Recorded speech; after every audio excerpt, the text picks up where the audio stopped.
Told my boss that I'm done. Had no luck with my mom. Say, what will you do with your life? You know it's hard to survive. A cigar in my mouth. Maybe guilty but proud. Now I'm an outlaw on the run. Dangerous but it's so fun.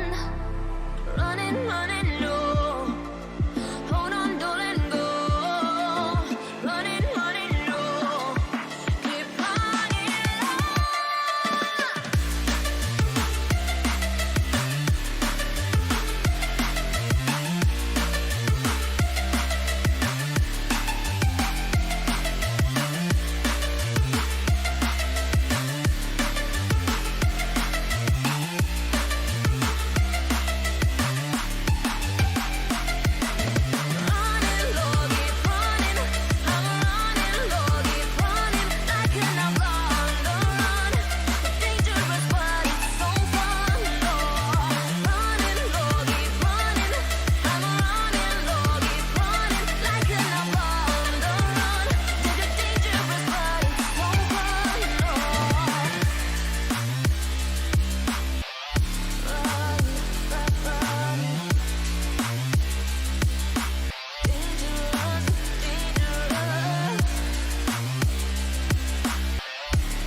Welcome everybody to another edition of the Risen Gold Scouting Ground semifinals here today. I'm the Doctor, being joined by Mr. Thiv, and they are all ready in to draft. The two teams we have for you today is going to be Slumdog 7 versus the River Foxes. Mr. Thiv, break this down just a little bit for me. Yeah, so I mean, bands coming in, I think Victor and Swain are pretty standard. Kale, Shen, like these are just champions that you're seeing huge shares of in the meta, like in solo queue. And we can expect these games to reflect the solo queue meta a little bit more than other organized play games might be, because I think that the more you go downwards in the ranking bracket, the more you get sort of an adherence to solo queue meta and solo queue sort of strategies, because individual play can mean a lot more. So I think it makes sense to just ban out power picks like Shen, like Victor, like Swain, and then we're immediately gonna see the two most meta sort of utility AD carries. I think Jhin is one of the few. I mean, you've heard all the complaints about AD carry in the current preseason. They're not in a great spot in terms of itemization and whatever, but Jhin and Senna just have so much utility. Jin's damage pattern is really, really nice right now. He can actually build lethality as well, which is very strong right now. I really like the Kayn here. Kayn is an absolute terror, especially in solo queue. And so, again, if we're thinking about these picks more reflecting solo queue, then I think that's a really good go-to pick. It's actually really interesting to me personally, because this is the first time all season I'll have seen Senna or Kayn on a broadcast. Like, literally the first time. And everything you said makes perfect sense, and it just makes, a compelling argument for why we would be stealing them more. But once that Jin's picked away and the Ezreal Misfortune have been banned away, most of the teams I've been watching have been falling back towards the Ashe or something similar. But Senna makes a ton of sense. Karma, curious enough to me, we haven't been seeing a ton of enchanters in the bot lane. I feel like we've been seeing a lot more of the tank / bruiser styles, because they actually get a mythic item to build, whereas the enchanters are a little bit wanting in that regard. Exactly. I think if you're playing an enchanter that can kind of abuse, for lack of a better word, Imperial Mandate, like someone like Nami, or indeed Karma is another really good user of that item, then you can get away with playing an enchanter in that bot lane. But I completely agree with you. I just think their itemization is really, really lacking compared to other supports, and so they just can't bring as much to the table. And then on top of that, you also have the fact that AD carries are pretty weak right now, and generally when you have an enchanter, like that's what you want to be enchanting, is you want to be protecting your AD carry, keeping them safe, buffing them up, stuff like that. And it's just much harder to do that right now, and AD carries just, marksmen just aren't as good right now. So yeah, Senna too. Like, Senna's not exactly a comp you build to protect around. Not at all. So so Karma's really nice in lane, obviously, for the poke and just the zone control that you can have. But yeah, the pairing with Senna is pretty weird. It's probably more of a comfort Karma pick than anything else, honestly, because even with this Amumu lock-in, right, which I don't mind, but I just there's not a lot of synergy between what Karma wants to do and what these other two champions on the team. Now that Set comes in, though, I kind of really like this if this is the pick, because now Karma does have a place, Mantra E, on Amumu and Set, and then them being able to rush into a fight and get it started really easily. That can be a really nice usage of that. So we'll see how that goes.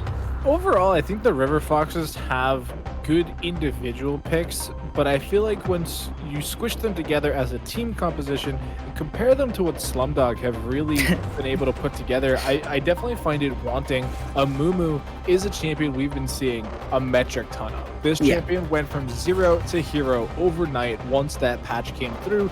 Did receive a couple hot fixes, and so while we're still seeing it, my take on the champion is that they are nowhere near where they were day one of this patch, and I've been seeing them get counter jungled into oblivion. So I'm very curious why they decided to pick Amumu into Kayn, who does have an incredibly fast clear, when the likes of Sejuani were available. I'm so glad you said Sejuani, because that was the counter suggestion that I was going to offer too. If you wanted to tank in the jungle, I think Sejuani just brings everything that Amumu can, besides the the crazy AoE CC ultimate. But she brings everything else. She does have a ton of CC, really good tankiness, and she can actually hold her own against Kayn a little bit. Whereas Amumu just is, like you said, and he's going to get counter jungled and abused, which is how the champion was for a long time until this most recent patches. So yeah, I think after the hotfixes, he's much closer to how he used to be than to being great. But still, like the new tank items have benefited him quite a bit. And he's not he's not totally a troll pick, but I don't know. Into Kayn, it's a little scary. It's interesting now that the Kennen comes through as well, because I guess we're gonna have a set mid, which makes okay sense to me. Set support, maybe. Set support Karma mid, that could be pretty nice. Because it isn't a Vygar. Yeah. So that's actually a good call. That's probably going to be the flex. In which case that kind of opens our eyes a little more on the Karma pick, right? Like, sure, for bot lane only, she might have been kind of weird R2, but as a flex pick, it makes much more sense. And I think Karma definitely is still viable as a flex pick, even though they've touched lane Karma in a couple different ways. Now Jax into Kennen though. I honestly like. Top lane is the lane where I have the least sort of knowledge of the matchups and things. So I'm curious what your thoughts are. I mean, obviously Kennen should do pretty well. I'm guessing, right? I mean, it was the R5 pick into Jax. He has the range to harass Jax and kind of keep him off. But what's your thought on that matchup? Yeah, so top lane really is the wild west right now. Like, nobody knows what to do. They're just playing incredibly strong champions and just skill gapping their opponent. Yep. And so, like you said, this matchup, it's the range versus melee matchup. It can be very detrimental, especially when you start adding in these stun procs that can really disrupt Jax if able to be played effectively. Jax, however, has so many options now to get away with a lot of things. He was good pre-patch. Some would say he was a little too strong pre-patch. I don't think he was nerfed by the new season, by the preseason. So I think he's still in a really good position. And while Kennen does have some mobility and some, hard crowd control, I don't think this is a lane pick, surprising enough. When you think about how Jax is this late game scaling monster, this split pusher into oblivion, he does have some smattering of team fights. The Kennen pick though, hard team fight. They want to combine it with the Amumu, with the showstopper, and just body these team fights around objectives. Just take advantage of these mid-game scalings, get as much crowd control into a concentrated area as possible, and then just hopefully blow up the enemy team and not give them an opportunity to come back. I think you're absolutely right. I think the problem with this River Foxes comp is that while it's this really nice little AoE wombo combo comp with like a beefy front line and decent backline utility and okay damage as well, the problem is what they're playing it against, right? AoE wombo combo is great, but Galio can negate a lot of that damage and disrupt with his CC while you're trying to layer your own. As well, Veigar has incredible zone control, and so it's going to be a lot harder to line up the perfect 4 or 5 mana Mumu ult or Set ult or whatever when Veigar Cage is blocking you at every turn. As well as that, you have what's presumably going to be a red Kayn who could cause some real problems for both Mumu and Set, who will have to be taking free damage from him throughout the deep team fight, as well as free damage from the Jax. So I'm really interested to see how team fights go. Like River Foxes definitely has an easier to execute team fight in the sense that they just all want to run at them and use all their ultimates together. But Slumdog 7 has a lot of tools to disengage from that and then win the fight on the backside. So we'll have to see if they can execute that. Yeah, the Galio, like you mentioned, is such a tool to really eviscerate what the River Foxes have put together. When you think about where their most damage is going to be coming from for a lot of the mid game and for largely a lot of the game in total, is from that Amumu and it's from the Kennen, both AP sources, which once you drop the Galio ultimate down, it really kind of invalidates that, because everybody inside that landing zone now also gets that magic shield, and so you're cutting out a lot of damage that just kind of doesn't exist. And the Kayn, you mentioned red, and I do agree red is the perfect choice here, because there's so much sustain, the just survivability that the red Kayn can have specifically is amazing. It does so well into this composition. he's got 3 range targets to Yeah.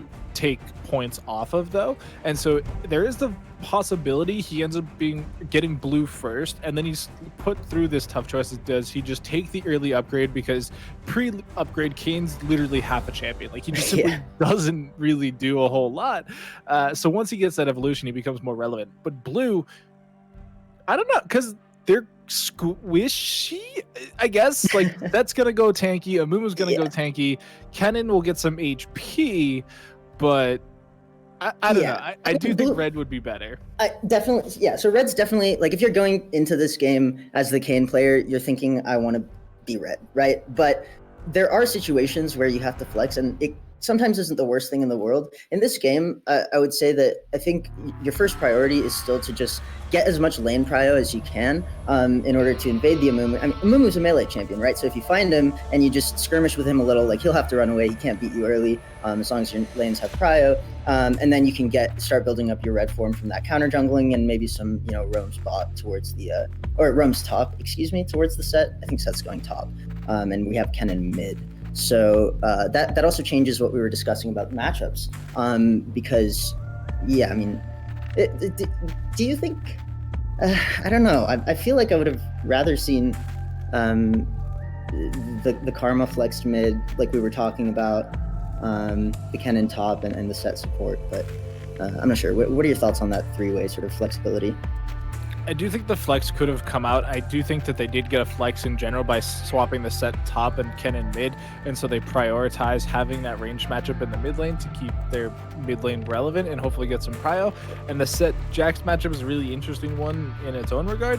But I think once we get onto the Rift, we are going to have to wait and see exactly how that breaks out. For now, though, we are going to kick it to a short break, folks. We do need to build this Rift. Joe does not get us the preloaded Rift, so we actually have to go in there with the shovels and the trees and make sure that that forest is looking mighty nice for you guys. So stay tuned. We'll be right back, and we'll bring you this first matchup here for the Risen Gold Scouting Grounds. Stay tuned.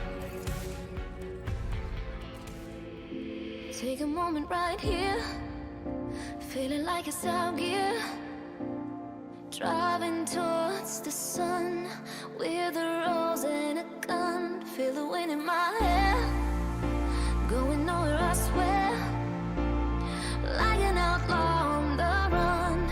Dangerous, but it's so fun. Running, running, no. Hold on, don't let go. Running, running, no. Keep running.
Told my boss that I'm done.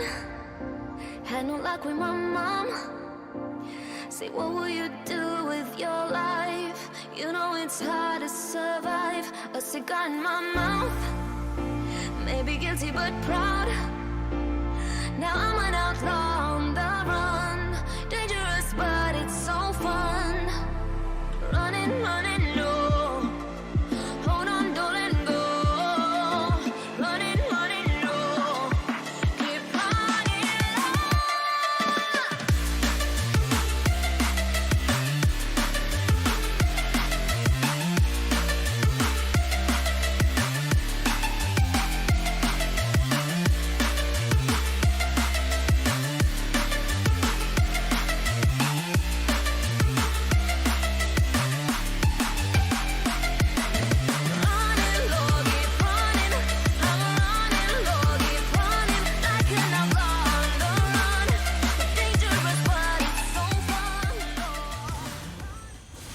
Welcome back, everybody. We got lots of practice building these rifts, so we are back lightning quick for you. Once again, we do have Slumdog 7 facing off against the River Foxes in this best of 3 series for the Risen Esports Golden Scouting Grounds. I'm the Doctor, joined by Mr. Thiv, and we seem to have that 5-point start everybody knows and loves.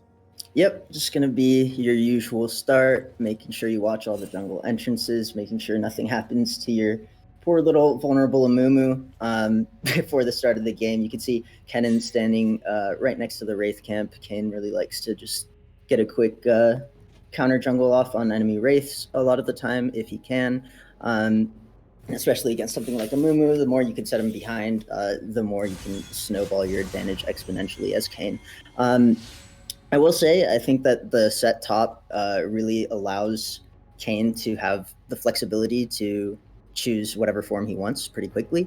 Obviously, like we talked about in draft, I think that red should be the pick here, but if he gets a little unlucky with who he damages or is just snowballing really hard or something and would rather just one-shot Senna and Karma on cooldown, then maybe we'll see the blue come out. But, you know, even the keystone being Conqueror kind of hints itself towards red King coming out. Yeah, I mean, Conquer, it's so crazy good on Red Cane because you just get so much HP back from it. You just survive forever. And Blue Cane is just so explosive that Electrocute helps a lot. I don't think it's necessary, honestly, as Blue Cane, because you just do so much damage. Like, you just absolutely melt people. So you can get away with having these other keystones. But I mean, like you said, if he's snowballing super hard, I think lethality is in a position where he still can reasonably go that route. It's not ideal and it's not optimal, but hey, as League of Legends, you can't always be the best mathematically. Yeah, you always got to be flexible. You know, every game is different, so sometimes you might have to make those difficult choices, but we'll see how it goes. So far, pretty uneventful in the lanes. A little bit of a CS lead down bot as Gokumin misses the Justice Punch there and is going to get a little bit punished for it. But overall, I mean, like we were talking about in draft as well with the bot lane, like Senna Karma, which did end up being the bot lane after all, not super great in terms of like synergy or like self synergy. Karma can put down a bit of poke, as we just saw there with the Mantra Q, but against a Galio and a Jhin, you know, the Galio being pretty resilient against magic damage and the Jhin being able to outrange you, it's going to be a little bit harder to land that consistent poke, and it's hard for ADC Senna to support that poke, right? She's going to be focused on farming. She's not very strong in the trades, and so, you know, it's just a little bit of a like stylistic mismatch almost. Like if you're committing to bot being your weak side here, which is probably going to be the case, then you might want a little bit of a safer option in that support role. Yeah, I mean, maybe you could pick up with the Lulu. I have seen that being played quite a bit. I think it falls into the same trap that these enchanters in, because I think they just have bad items. But we do see our first gank coming out here. Mr. Doggy Doo going to drop the Counter-Strike and get out. The re-engage coming through from Reedy, though, does split the upright, so not feeling so great. And now a Clogged Toilet has joined the fray. They're throwing everything, including the kitchen sink at them. Reedy just fiending for it. The flash into the event horizon. First blood followed shortly by second, and that is going to be 2 quick kills over 2-7, but it does get traded back by Ratorsk. I'm gonna Rada? Yo, I need some help, guy. I think it's Ratatosker. But either way, that turns out really, really well. For the Kayn especially, right? Gets some damage in on 2 melee targets, gets 2 kill participation. I want to say a Clogged Toilet placed that cage almost perfectly. The flash from River looked pretty bad because he basically flashed into the other side of the cage, but it's just because of the cage placement. There was literally nowhere he could go at that point. I would have liked to see him honestly just save the flash because, yeah, like I said, really well placed cage. He had nowhere to run to or to flash to, really. You see gank bot though. Yeah, Eternal Crisis is able to land that bandage toss. They're able to land the snare afterwards as well, but a huge taunt coming in from Gopamin. Could be able to pick up all 3 members and keep his 80 carry alive, and somehow walks away with the Dark Harvest stack as well. Yeah, and that's definitely not ideal for Eternal Cries here. I mean, you want to be looking around to make ganks happen because you have to. You're never going to be out farming a Kayn in terms of pace.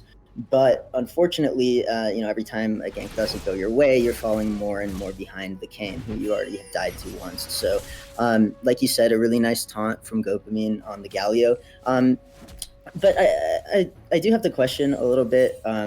Eternal Cries even looking for anything bot there because it's really hard to get anything more than summoners in that situation, and your bot lane is just too difficult to. Oh, All right, we're gonna get the flash out of a clogged toilet. Just barely gonna be able to survive there as well. Oh, how does that one hit? And yet some of the other ones we've seen haven't quite worked out. That is going to be the counter-strike coming through, though. Doggy Doo picking up the solo kill onto the fight initiated by River there. yeah, and that was just really questionable trading coming through from River. After he got the initial stun, I'm not sure why he wanted to continue trading into Counter-Strike without his W, but it happened, and now River is squarely behind in this lane, going to be losing plates as well as CS. Maybe just losing CS this time around, but 2 kills down, 2 waves down. Jax is looking amazing right now and definitely poised to carry the mid game. Yeah, it's always scary when you give kills over to Jax because you need to have an answer in your team's kit. And I think they do have some of them, as we do see a setup here coming in. Rada Torsk gonna be able to get away though for now. Walks back into the event horizon, so now they are no longer getting away. Clogged toilet, sending the plunger in and walks away with the kill. I mean, yeah, like not much analysis there. You called it. Ratatosker, I think. I don't know. I mean, he got nervous. He was just trying to juke. He walked back into the cage, and what would have just been a burned flash turned into death for Ratatosker. Kind of, neutralizing any of the advantage that he was able to gain on his own by forcing out that flash. So a little bit unfortunate there, dying to a pretty telegraphed gank. But again, it's just getting this top side further and further ahead. This game is all about top side right now. And yeah, I mean, look at the itemization already. Like, we're seeing a completed Kindle Gem and Hearthbound Axe versus a Kindle Gem Dagger. So just straight up the bat, you're down in damage, you're down in stats, and he does have just Jax things. He can jump in, get that Counter-Strike down, really force you away from these minions, and now we're starting to see a CS advantage come through. It's at 20 or 11. Math is not my strong suit. It's at 11 already, and that is just going to continue. Yeah, it should. If Mr. Doggy Doo plays his cards right, should be able to snowball that advantage further. You can see him trying to zone River off of the CS right now. Going for a trade there, just continuing to harass this set. Meanwhile, bot lane, Ahabrim, is that how you say it? Yeah, we're both struggling with pronunciation, but either way, Jhin has as well a 12 CS lead over the Senna. The root lands there, which is going to be really, really nice. Like we said, this Senna Karma lane is definitely the weak side of the map right now, and that's a little unfortunate because for the side of River Foxes, their top side is also weak right now. Event Horizon is going to connect. Eternal Cries tries to get in, but the Event Horizon still standing. Curse of the Sad Moment comes down, and a clogged toilet is finally unclogged, as we do see Ratatorsk going to go down to the ultimate there. Is trying to get away now, but Reedy might actually end up going down. Eternal Cries does have a ton of damage for being a tank. Should be able to pick up one. Here's the Eternal Darkness coming through, and that is shut down. Damage done, and another kill going over to the side of the River Foxes. They're mounting and come back a little bit. Yeah, I mean, that ends up being 2 for 1, I believe, in favor of the River Foxes. A really nice little snipe from Crunchy Bacon Bit. Going to be feeling really good about picking up that gold, as well as I think there was a bit of shutdown gold, maybe not, but either way, it brings the gold difference in this bot lane to just about 20 gold. So really, really helps equalize the advantage that the Jhin was getting. Yeah, also just pretty pretty questionable from Reedy to hang around. I mean, I know that he thought maybe, with Mr. Doggy Doo coming down, they could do something. But in that case, if you know that you're committing to staying, then you should really be throwing in those auto attacks more so you can heal up. He was taking a lot of free damage standing in melee range of the Amumu, and not really returning too much. He was just using his abilities, not autoing too much. So you definitely want to either outrange the tiers of Amumu and just use your W and stall, or you want to fully commit to the fight as Kayn with Conqueror with your Vamp and just try and auto as much as possible. So this, again, I mentioned it in the draft. This is my first time seeing Senna on this patch, like bar none. Is Sheen an actual item pickup? I'm struggling to understand this Senna Sheen. Oh no. So All right, so I'm not the only one here. Yeah. Well, so the reason that it's bad, obviously, like for people who might not know like the math or how Senna works specifically with her AD, Senna has 50 base AD and that never changes. She has no base AD growth at all, and Sheen items scale off of your base AD. So Sheen on Senna, it's like the earlier you get it, like technically you're getting a bit more value out of it, right? Like the Sheen proc is always going to be 50 damage, but 50 damage is better at level 6 than at level 10. But really, I don't think there's a justification to getting that first, even if for some reason you're going Divine Sunderer. Holy, huge flash in from Gopamine. Gonna get the double taunt up. The re-engage is an attempt, but it's just not enough damage. Too many men on the sides of 7 as they do force the teleport and the flash out of Rivered, who is instantly on the retreat. Yeah, that was a huge play from Gopamine. Just saw the opportunity, pulled the trigger. Stacking that Galio taunt with the Veigar cage, just absolutely disgusting. There's no way out. And like you said, they were in a choke point. The Kennen ult could have been good, but it was really well done to focus down Kennen first as he was ulting, get him off the screen, and now we might see a play bot.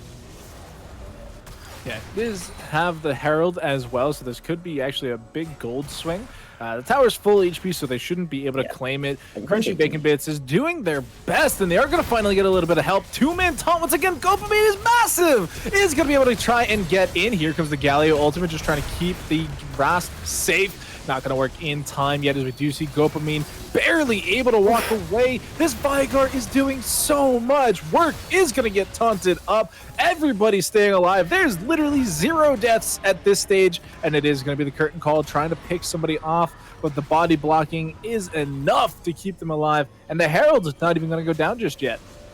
I honestly cannot believe that Slumdog 7 got away with that. That was such an all over the place dive coordination, and as soon as we saw, I think it was Eternal Cries and one other member of River Foxes coming down, I thought for sure that both Galio and Kayn were dead. But a really good taunt, like you said, coming out of Gopamine, able to keep his Kayn alive as well as somehow get out of it unscathed. So not really losing anything for the proactive play on bot side, but yeah, kids, if you're gonna go for a tower dive, make sure you got a minion wave. That's the moral of the story there.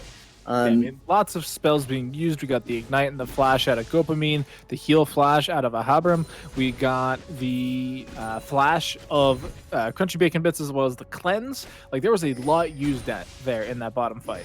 Mm-hmm.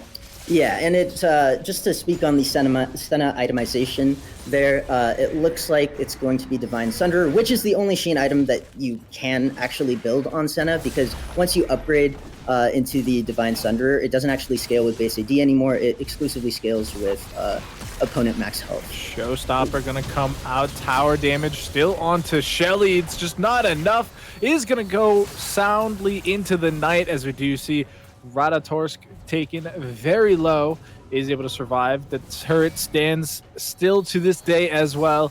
So again, lots of abilities, lots of utility being used by the side of Slumdog 7, and they're not walking away with anything. Yeah, but at the same time, I'm surprised. Like, neither is River Foxes, right? And a lot of it is just lack of damage. Like, they're both behind 3 or 4K in gold, but also their champions just don't do as much damage, and so it's hard for them to punish. Sometimes they'll catch.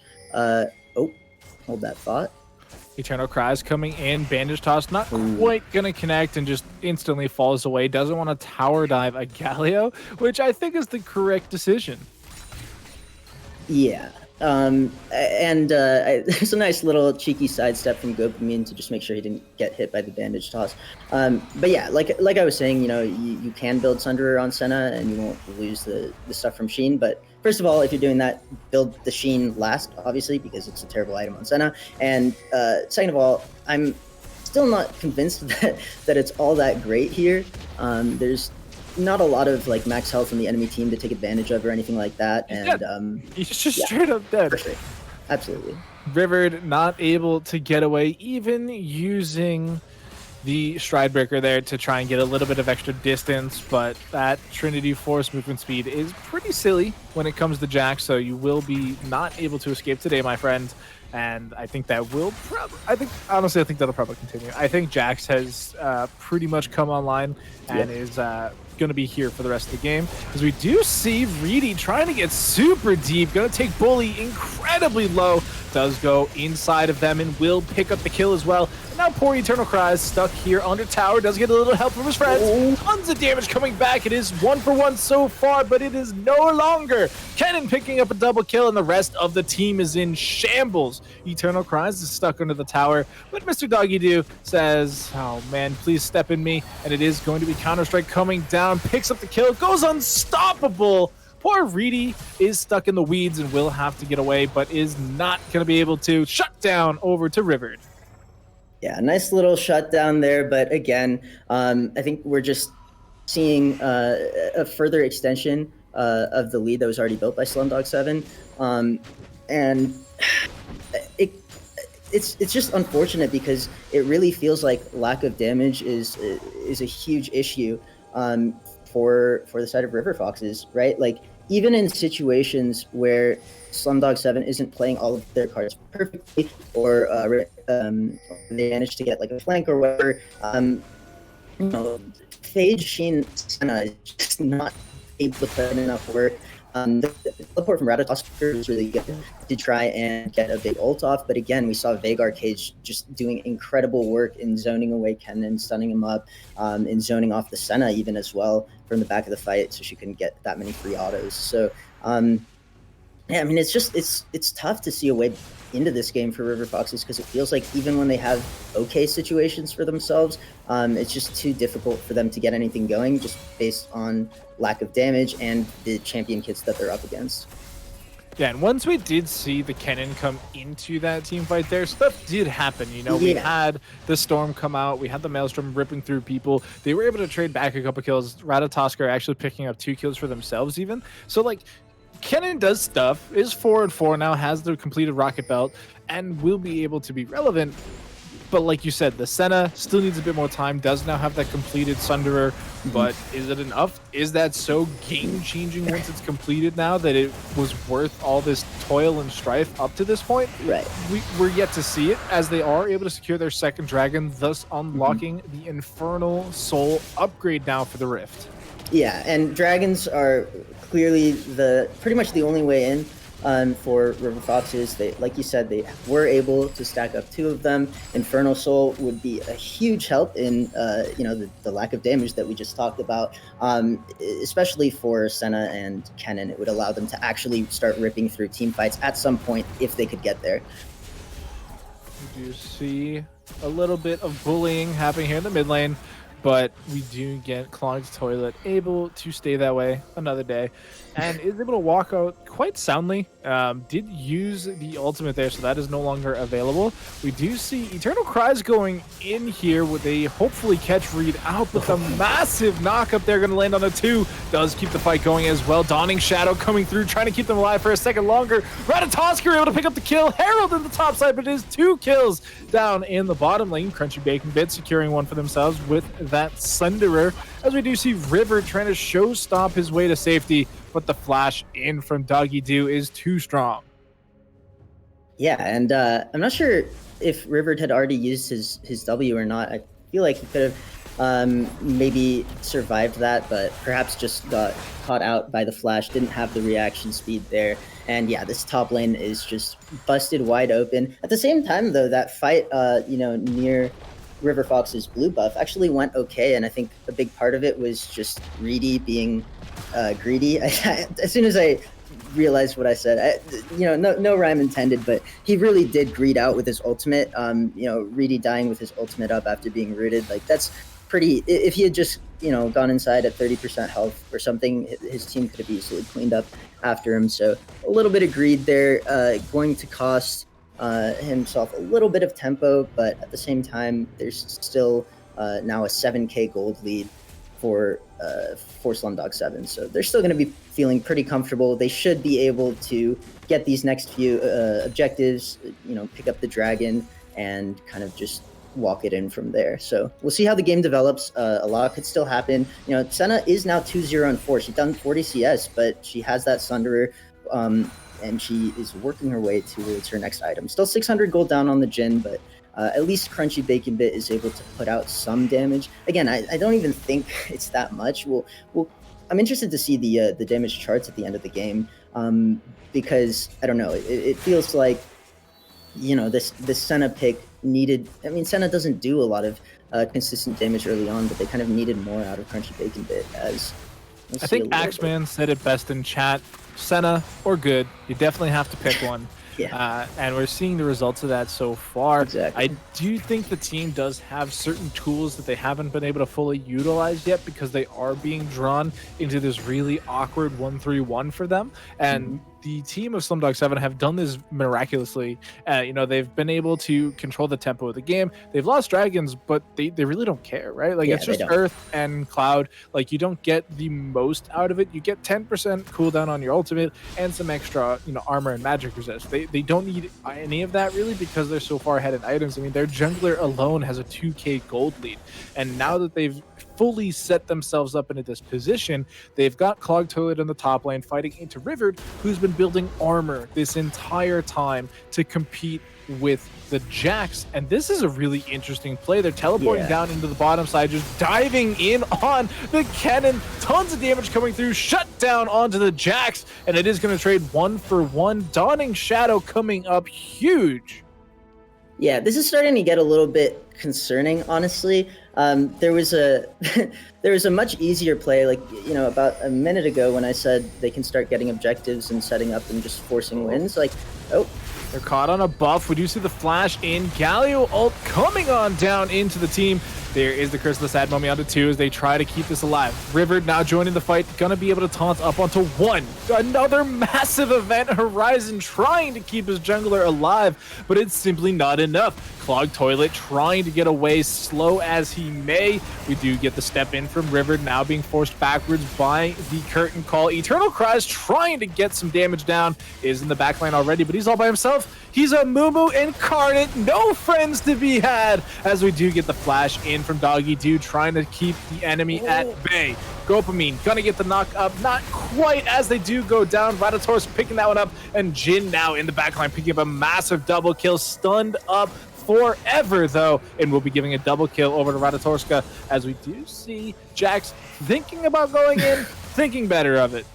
Yeah, and that was honestly such a huge throw from Slumdog 7. I thought that Gopamine did a couple of awesome things to salvage the fight a little bit. Like that locket towards the end to save Mr. Doggy Doo was definitely crucial. But yeah, I mean, it's just like why are they overextending to tower dive a cannon? That's how that play started, right? If you remember way back, they teleported in on a cannon that was under tower instead of just like maybe set up around the free Baron and take that. But it will end up with the Infernal going over to Slumdog 7 in the end anyway, even though they came out a little bit behind on the fight. The respawn timers meant that it was just safe for them to grab. So they're going to be feeling good about that. That was really the objective of the fight, is to go back to base quicker so you can get back to the dragon quicker. Exactly. So it was a why big brain.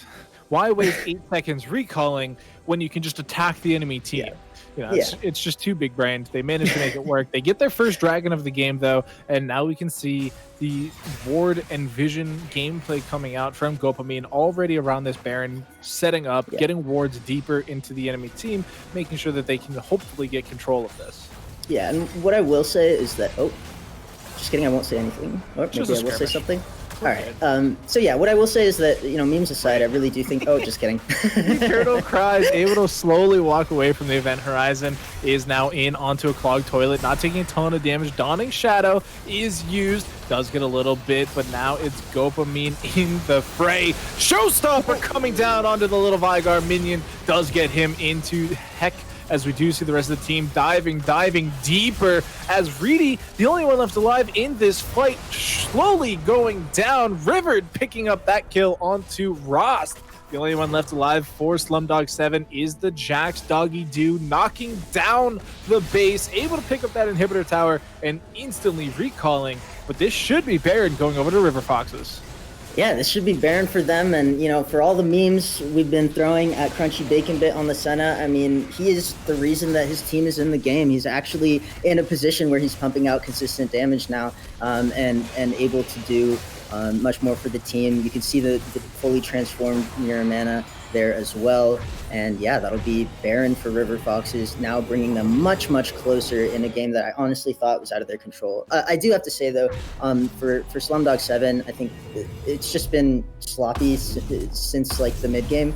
They really had an opportunity to put a chokehold on this game by just kind of setting up around Baron, forcing the enemy to come to them, and then just winning the team fight with their 8k gold lead that they had at that time, and then taking the Baron, then Infernal spawns, they take that, and then suddenly they're at like a 11k gold lead and knocking on the enemy base. But like, unfortunately, a little bit of greed, a little bit of hubris here and there, and now suddenly the enemy team has had a chance to get back into the game. Their scaling is totally fine, and now they can sort of fight on much more even footing. So we'll have to see how these next fights go, but suddenly we got a game on our hands, and I'm excited about it. Yeah, this is slowly shaping up to, like you said, be a very solid game. We're seeing Slumdog 7 play very split. That very last team fight in the mid lane there, they had Vygar all the way down here, basically at the Raptor position, while the rest of the team was up near the top side Pixel Bush trying to chase out onto Radatorska. And meanwhile, the rest of the team is just collapsing onto Vygar, putting him into the dirt, as we do see River once again on the worser side of this trade is going to get taken down. Doggy Doo, just so much damage out of this Jax, and now completely free reign to continue pushing onto that inhibitor. Yeah, there's no real reason to assign someone to that Jax lane. That's just for macro. Oh, Eternal Cries, very tanky, not even losing any HP, while Reedy's take a below half HP. Teleport in, clogged toilet, going a little bit forward, not gonna quite connect, but it is a good sign for Slumdog 7. Yeah, it's nothing too crucial gonna happen, as I think that Mr. Doggy Doo just got found out. Ooh, if he goes down, this could be pretty bad for Slumdog 7. Let's see if he's able to get out. Now, Mr. Doggy Doo gonna find the sad mummy, does get bound out. Counter-Strike is on, does go in aggressively, almost takes down Bully, is barely not going to be able to, as the tower becomes too much pressure to push on through. It is going to be another shutdown going over to Radatorska as they do claim the Jaxes. Yeah. And that's going to be really nice because, I mean, look how difficult it is to itemize against the damage coming out now, right? Like now that River Foxes have kind of passed that early mid-game hump of their champions just not doing enough damage, suddenly they have all the kills where they want them to be on the Senna, that's the big attack damage threat, and on the Kennen, who's the big AP threat. So it becomes much harder to itemize against, whereas on the other side, you really just need armor to deal with Jhin, Kayn, and Jax, because you're not going to be able to buy up enough MR to prevent Veigar from one-shotting you realistically, as these squishier targets, and then the tankier members will be naturally resilient with their max HP. So Dragon is spawned. It's already being taken by the River Foxes. Teleport is available for Mr. Doggy so they could get aggressive here. Reedy goes in, can't win the smite fight, and gets taunted up into the middle of the team as we do see the Galio out, coming down onto 3. Tons of damage from that Dark Matter from the Vigar. Showstopper into the backline. Everybody's so incredibly low. Ratatorska picking up the first kill of the game, but now the Jacks are showing up. They're in the backline, forcing everybody away. Doggy picking up one with more to be found. Reedy goes down as well, but the counter-strike continues to spin, and it is going to end up being a 2 for 2, and the Dragon going over to River Foxes. Yeah, it's so incredibly crucial that that Dragon went over to River Foxes, though. And I have to say, when at first I was like, oh, like he lost a 50-50 fight. Then I checked the levels on the junglers, and Reedy was 2 levels down to a Mumu somehow as Kayn. Which, first of all, I mean, props to Eternal Cries for catching up in the farm department, but also.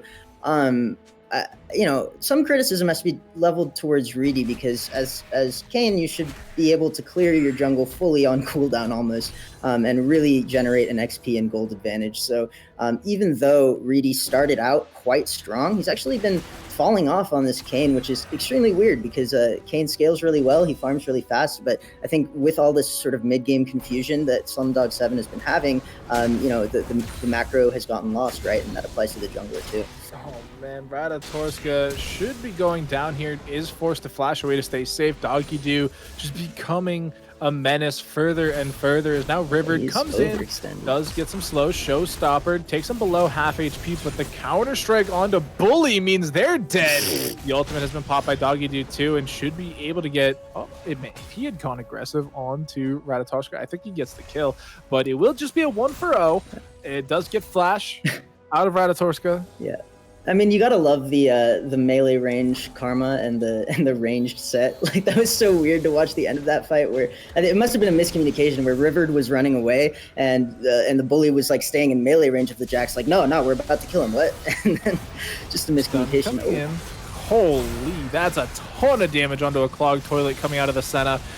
Finally coming online. Reedy just can't withstand this damage, doesn't have enough healing as well, does go inside the Amumu, will be brought back. Tons of healing there, but it's just simply not enough. Eternal Cries picking up the kill there. Doggy finally below half HP for the first time in a minute, doesn't have any life. Oh, they do have a life, so they have Blade of their own king. Doesn't seem like it though. They don't feel like they're healing up for quite a lot. Well, that's because of the Thornmail, right? Set's got Grievous Wounds, so he's able to apply that.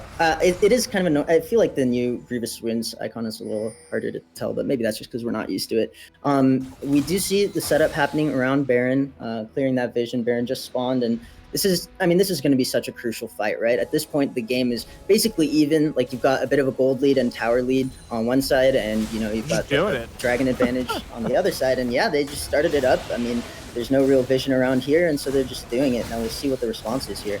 We do see full collapse coming in from the side of Slumdog 7. This is not an incredibly fast Baron. Super slow. Call coming out. Event Horizon on the 2. That is massive. As we do see Doggy into the backline, followed up by the Galio, knock up on the 2 members, and the taunt following is shortly after. Everybody's incredibly low. Ratatorska goes down. Doggy taking down Eternal Cries as well. And that is 3 members in the dirt for River Foxes, and with more to follow. River knocked down. 4 for 0, and the Baron in complete control. What a disaster for River Foxes. After they worked so hard to get themselves back into this game, they go with a pretty questionable Baron call. I mean, their Baron is so slow with the champions they have, and unfortunately that looks like it's gonna, unless something crazy happens, that looks like it's gonna be the throw of the game here. Yeah, it does seem Bully healing up quite a bit thanks to that empowered W, but it's just simply not enough. It is going to be taken down eventually. Ace and Baron over to the side of Slumdog 7, and throw on throw. It is now them back in complete control. Yep, looks like Mr. Doggy going to be able to knock down this inhibitor most likely, although he's going to give his life for it, or neither of those is going to happen. Cool. That's probably the better call, just based on what we've seen so far. I honestly thought he was just going to suicide for the inhibitor, because he has been going very, very aggressive this game. Yeah, rightfully so. He's 12-2. Yeah, I mean, you can do that on Jax once you hit a certain point, and so, you definitely want to keep the Baron. I think that's the biggest factor there. Is trading Baron for the inhibitor is actually really crucial because yes, you make that one lane stronger, but it completely decimates your potential split and push. Yeah, that makes sense. If you want to be bringing multiple waves in at the same time, you can do it much easier if you don't have an inhibitor lane. It looks like Dragon is going to be the call here. I mean, this is just the desperation, last-ditch attempt. This should be the last fight of the game here. It is potentially Dragon's soul for the side of the River Foxes, which could be crucial. Well, yeah, that's what I'm saying. You know, last fight either way, right? Oh no, another massive event horizon. They're dead. They're just straight up dead. It is Crunchy Bacon Bits forced completely out of the fight. They cannot contest this anymore. They are going to at least try, as we do see Bandage Toss going down. Eternal Cries is just going to try and big brain this. They're just going to beat it into oblivion as we do get the Maelstrom in. Blue team has secured the Infernal Dragon. Everybody else on the side of the River Foxes are going down. Eternal Cries, last one there. It is Rivered on the hunt, getting one back, but isn't enough. It's simply not because Jax is already on the Nexus, and that is going to be Slumdog 7 picking up game one here in some fashion. in a way, a win's a win is a win, you know, and sure, a little bit of a shaky mid-game, Reedy kind of throwing his lead on the Kayn a little bit, but at the end of the day, the Jax was just so strong. The Veigar was such a good option into the enemy team, and they were finally able to convert that lead. Definitely feels bad for River Foxes because they fought back really hard, and there were points that I honestly thought they could take the game, but Slumdog 7 got themselves back together. They focused on what they needed to do. They got the mid-game inting out of their system, and they brought it home. Yeah, now this is a best of 3, so they do still have a chance to try and bring it back. They can head into this next game with a bit of a different draft phase, maybe something more cohesive, and try and play a bit more solidly. And so they do still have an option to bust out that type of gameplay. For us, though, we are going to be taking a bit of a change. We are going to be heading over to game 2 of the Fire Nation versus Omari's Smurf Hunters. This is the scouting ground, so we are trying to showcase as many players as possible. These players have earned their spot in the semifinals. It only makes sense to put their good, hard effort onto the screen. And so with that, we are going to take it to a short break while we get into that next game. Once again, we are going to be heading over to the Fire Nation versus Omari's Smurf Hunters. You are not going to want to miss any of that action, so stay tuned and we will be right back. Take a moment right here, feeling like it's out gear, driving towards the sun with a rose and a gun. Feel the wind in my hair, going nowhere I swear, like an outlaw on the run, dangerous but it's so fun. Running, no. Hold on, don't let go. Running, no. Keep running.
Told my boss that I'm done. Had no luck with my mom. Say, what will you do with your life? You know it's hard to survive. A cigar in my mouth. Maybe guilty but proud. Now I'm an outlaw on the run. Dangerous but it's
Welcome back, everybody, to the Risen Esports Gold Scouting Grounds. We have taken a bit of a break, but we are back. I am the Doctor, being joined by Mr. Thiv, and we have hopped over to the Amari Smurf Hunters versus the Fire Nation. Amari Smurf Hunters are already 1-0 in the series as we head into draft for this best of 3 game 2. Yeah, sorry, my mic was muted for some reason, but here I am. No worries, and I'm excited for this draft. I'm also really interested by the Alawi ban, which is obviously going to be a target ban, not a coverage ban. Although when I was doing some brief OPGG digging, it didn't seem like Feathers and Fur was like, you know, some crazy Alawi Smurf or whatever. But hey, you know, that can be a pretty annoying champion to deal with it. So I get it if you're just like, nah, you know, he plays Alawi, get it out of here. And that's the nice thing about blue side, right? You have a lot more flexibility in your bans, and you can target ban people because you don't have to be banning insane power picks. Speaking of power picks, I think the Jhin makes a ton of sense. He's just the best bot laner right now, in my opinion. And so we'll be seeing him as the first pick. It's answered by a Mumu Brand. Very interesting. Now, Brand is much, much better now in the preseason with the new items. He does such an incredible amount of damage over time and burst damage that it's just can be really, really obnoxious to deal with, especially if you have a shorter range team comp that can be abused by the bouncing ultimate. So we'll see how the Brand goes. We did see an Amumu in the last game in the other series. Didn't go too hot for him against Kayn early on, but he had some moments later, so we'll have to see. We kind of discussed Amumu a little bit before. This Thresh here, if it does get locked in, is not a surprise. I think that the support on the side of Amari Smurf Hunters, which is Amari himself, is a prolific Thresh player, so I think that's just more comfort than anything. And Jhin Thresh is just, I think, a lane in this meta that you can't really go wrong with, right? So this is such a different draft than what we saw in game one totally earlier today, which I love to see. It's showing the variety that the preseason has brought, that the teams can bring. And I mean, the bans alone just shows such diversity coming through. The Alawi's incredibly strong, in my opinion. I think she's, one of the, strong solo queue top laners. If you know how to play her, she does take a bit of work. Hecarim, who I think is just such a dog champion that I'm glad seeing it banned away, because I've had to eat my words on that champion so many times that I'm just sick of it. But they pick up the Nunu, which has been seeing a bit of play in preseason. I am curious if it's actually going to play out the way you hope it to, because I've seen mixed results, and it's going to play into the Amumu kind of similarly in that it can try and counter jungle and try to bully the Amumu, but I don't think they scale as well as the Amumu, which brings us very similarly to what we saw with the Kayn.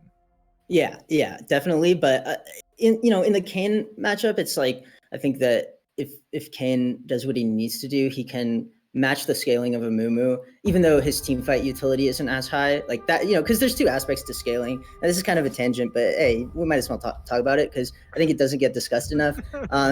Where like there's two things with scaling, right? It's how your champion's kit scales and then how their numbers scale, right? And sometimes those two can be interconnected, but a lot of the times they aren't, right? And like Amumu has a kit that scales incredibly well, right? An AoE teamfight wombo combo ultimate, the bandage toss, things like that. Like in late game teamfights, he's amazing. Kayn is good in late game teamfights, but just for damage, he doesn't offer much like interruption or utility. So, we'll see what happens here. But like on the face of it, I feel like Amari Smurf Hunter's got a lot of power picks here, whereas Fire Nation's draft is a little more all over the place. I don't know.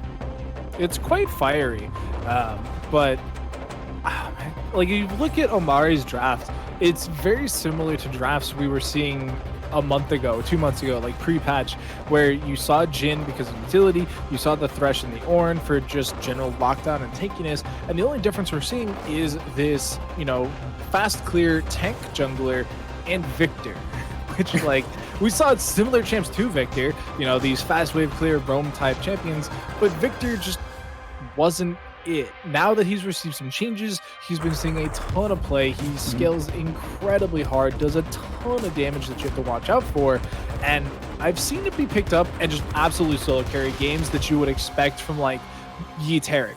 And I've seen other games where he's like old Evelyn, and it's just kind of like a weird synergy. So I love what Fire Nation has drafted. I think that Wukong, Brand, Xerath can be very fun. I think they're a very interesting draft choice. Xerath into Victor, I think, is incredibly well thought out because you get the long range wave clear. You almost never have to actually interact with Victor, and you can clear extremely quickly to try and hold him in this lane and not let him get around too much. Yeah, definitely. And I think that the Brand is also, like you said, should be able to see a good amount of value by getting his ultimate to bounce between the three melee members on the other side. That being said, I feel like the consistency of Omari Smurf Hunter's comp is perhaps a little bit higher in the sense that you've just got a very clear-cut method of team fighting with a beefy front line and a high damage, high range backline. Or Victor's not really high range, but he can at least poke from range. And then you have the Thresh to kind of provide utility and safety to those two critical carries. Whereas for the Fire Nation, it's again more about just going all in, getting big Amumu ults, big Wukong ults, and while that disruption is going on, Brand and Xerath are just laying down the damage. So, we'll see if they can get those wombo combos off. I think this Fire Nation comp makes more sense as an Amumu comp than the composition that we saw last game from River Foxes. It definitely has more cohesion around that, but we'll have to see how it goes. I'm really intrigued because I definitely think this draft is closer than the previous one. Yeah, I mean, the two picks that stick out kind of like sore thumbs to me are Wukong and Nautilus. And the reason I'm picking on those two is because we've seen Wukong into tank matchups before because he does do very well. He does get a little bit of extra armor penetration and he can farm pretty safely. Scales quite nicely into the mid game, can really be problematic for the enemy carries, and just generally exists and does damage. Into the Ornn, though, with it being a free lane farm wise, I have seen Ornns solo kill Wukongs, which just like hard stops the game plan there. Like there is no going further. You shall not pass, and just the game's over for Wukong at that point. And so I'm curious how well this will work out. I don't know if that's how these two top laners played it in game one, where they picked a tank into a carry or a carry into a tank. So that is definitely a matchup to keep an eye on. And Nautilus into Thresh is my other standout question, because Nautilus a lot of times can seem like a very worse Thresh, because without his shield he can be very squishy, and when he gets counter hooked and brought back into the enemy team, if the timing's just right, he ends up being very paper mache like and can find himself almost inting quite easily, because you think you get the right play, you think you get the dredge line in perfectly, you land all your abilities, aftershock ends, your shield's gone, and you're just like the Wicked Witch of the West in a rainstorm. You're just left out, not to dry as the saying goes, but you're left out. Yeah, I mean, I agree with you to an extent, but I think there's two sort of mitigating factors. One being, like, you're not solely responsible for your team's engage here, right? You've got an Amumu that's going in with you, that's going to be sharing those frontline responsibilities. And then also, I just think with the item changes and things, Nautilus actually became even tankier. And so that sort of weakness of, after the aftershock wears off and his shield is gone, him being able to be bursted down, that's a little bit more mitigated by some of the tank item choices that he can pick up. And so we'll see how it goes. I agree with you on the Wukong point. It's a little bit weird, and if Wukong isn't feeling good by the time the mid-game teamfights roll around and his ultimate isn't providing a lot of value, that could be really problematic for Fire Nation. But yeah, I think the Nautilus is actually okay. I don't have a huge problem with it. Again, just because of how it's able to synergize with Fire Nation's team composition as well. It's also just, that point and click CC can be really, really vital. That point and click ultimate against carries that can outrange you, like Jhin and Victor, especially when they have something like Thresh and Ornn to keep them safe. So perhaps that could be the sort of key usage of the Nautilus ultimate, is managing to get some form of CC onto this Jhin and Victor, who should be safely behind the backline most of the time. Yeah, we'll have to see how these two teams interact as we head into the Rift. For us in the caster booth, we are going to be heading back to our ditch digging. But you guys sitting at home, you are not going to want to miss this. This is game 2 between the Amari Smurf Hunters and the Fire Nation. Stay tuned, and we'll be right back.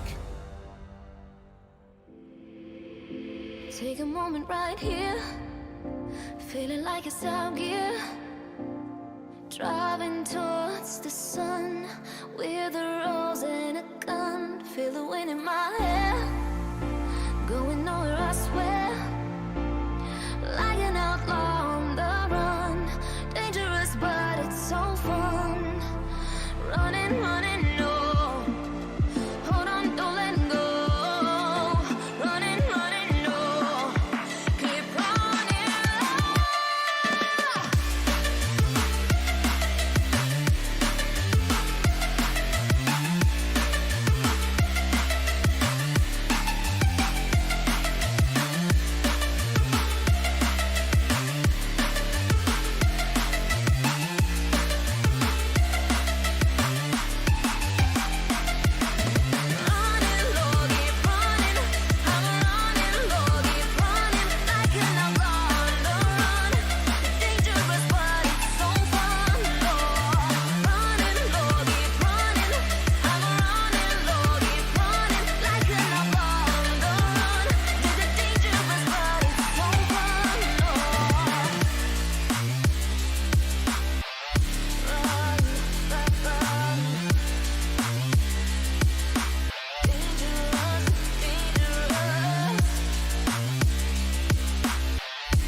Told my boss that I'm done.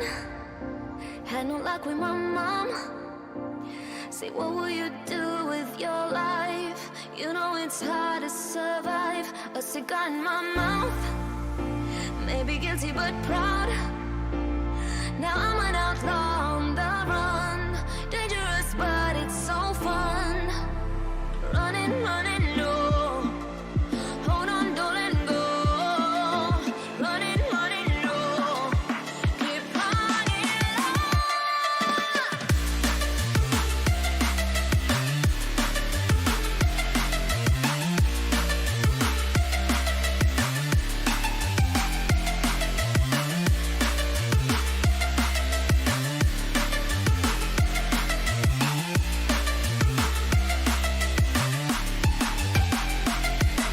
Running low, keep running.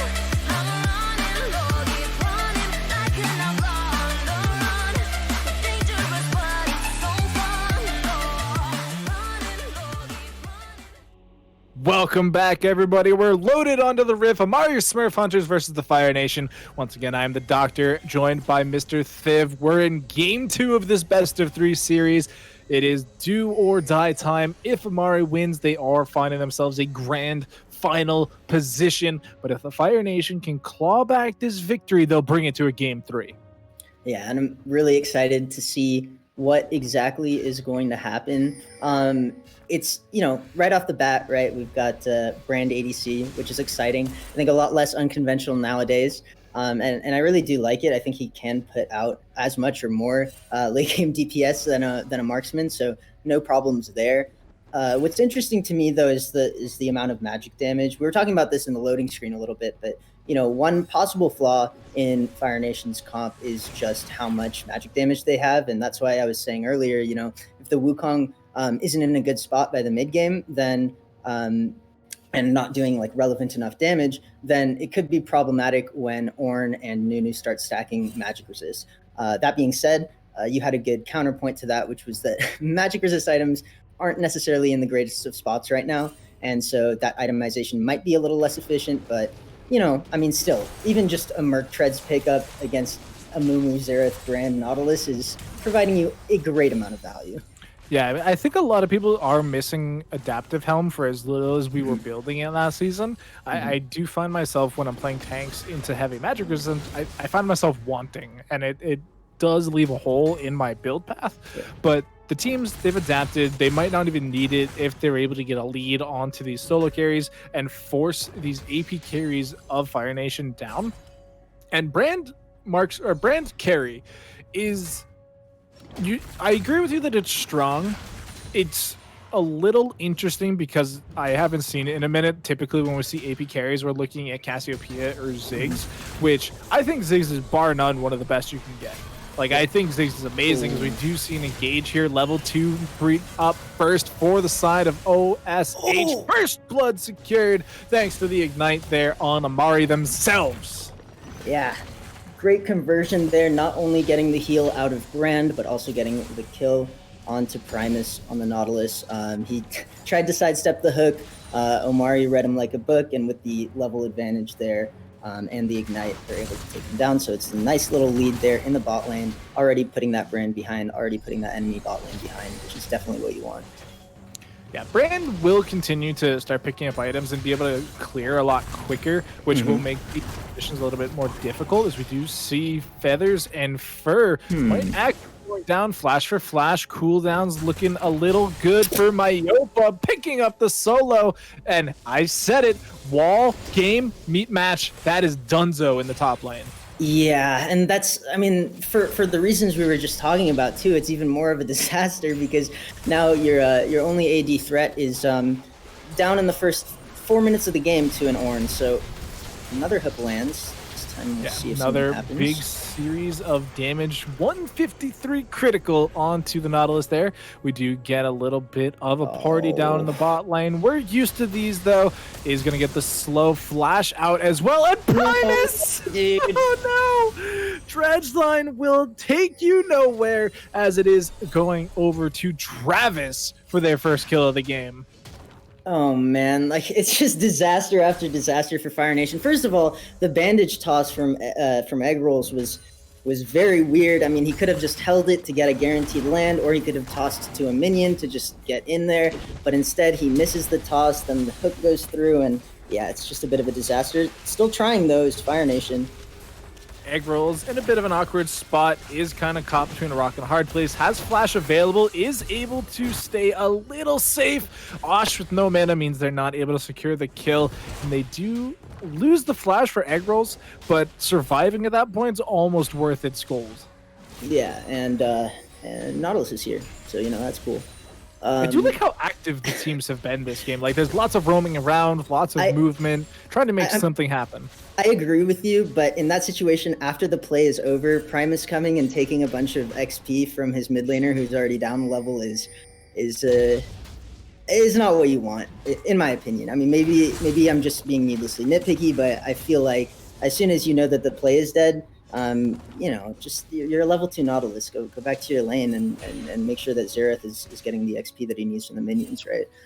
Because you know, duo XP has been nerfed repeatedly in the previous season. It's one of the reasons marksmen aren't feeling so great right now. And so leeching that XP off of Xerath, delaying that level 6, making him more vulnerable to Victor, it's not the greatest. Yeah, we do see this top lane just continuously being shoved in, damage down. Myopa full HP, and I don't foresee that changing. You know, does have that Bombing Cinder now completed, going for, I have to imagine, the Sunfire. It's just so good, even with the repeated nerfs to the item.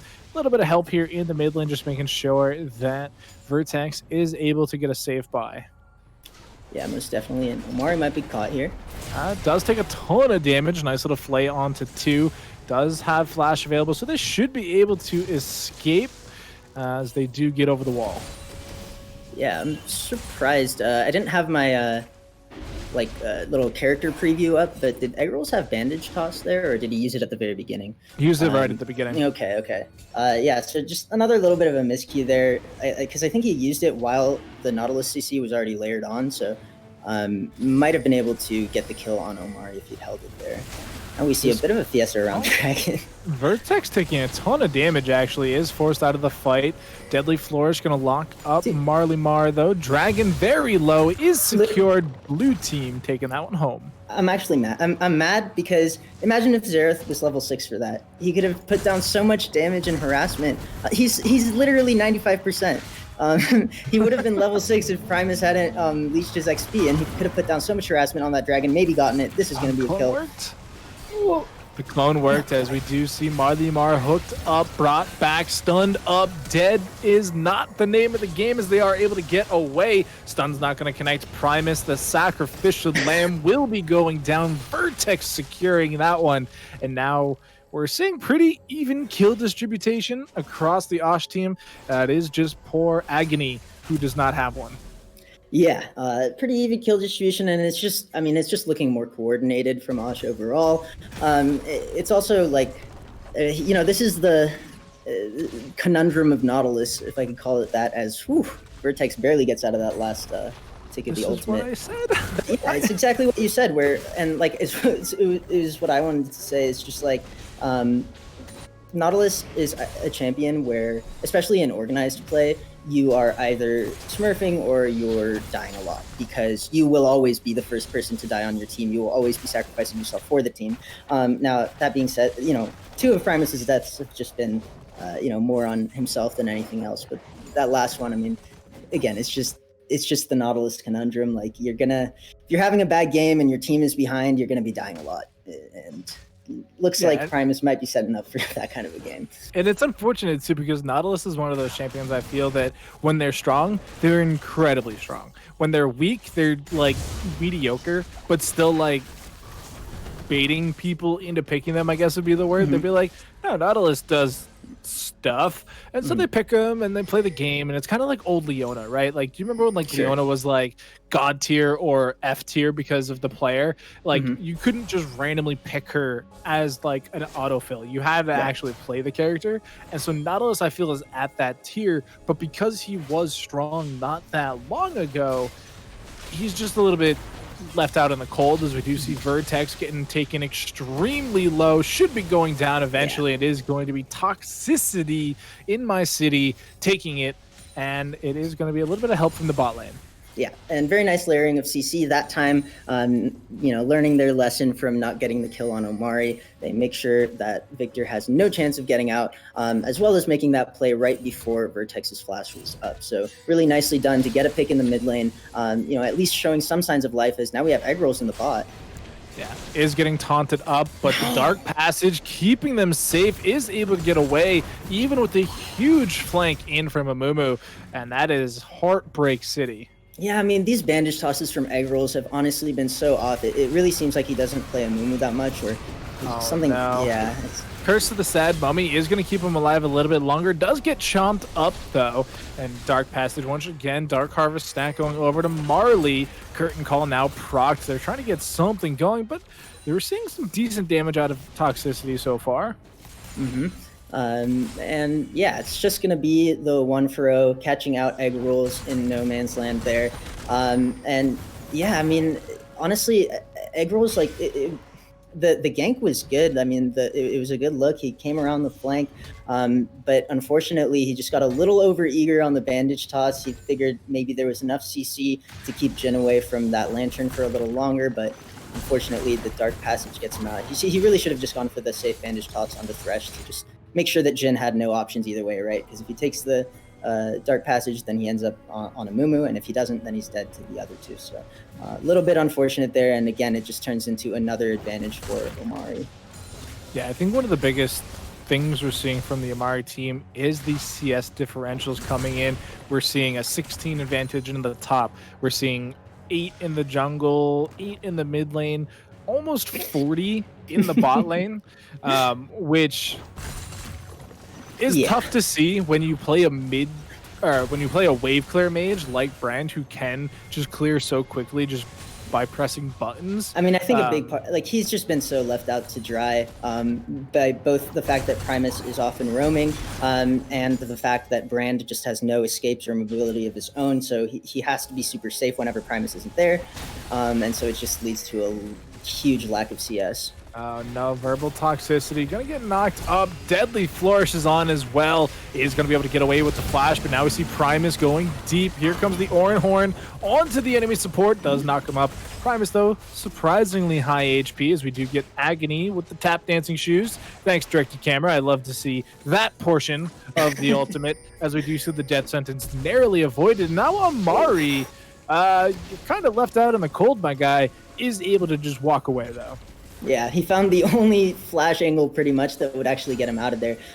Still had to potentially contend with the Brand stun, but since that didn't come through, it should be an easy dragon here for Osh, and they'll just be continuing to kind of snowball their lead. I mean, like I said in draft, I felt that their draft was just a bit easier to execute, and I think we're seeing the fruits of that, to be honest. It seems like all of these fights are just so difficult to navigate for Fire Nation, as well as the fact that they're just not able to find any lane to play through, right? Like there's no lane that's generating enough of an advantage or enough pressure to actually attack. And the one lane that they've tried to attack, which is the bot lane, it hasn't gone well for them so far. So.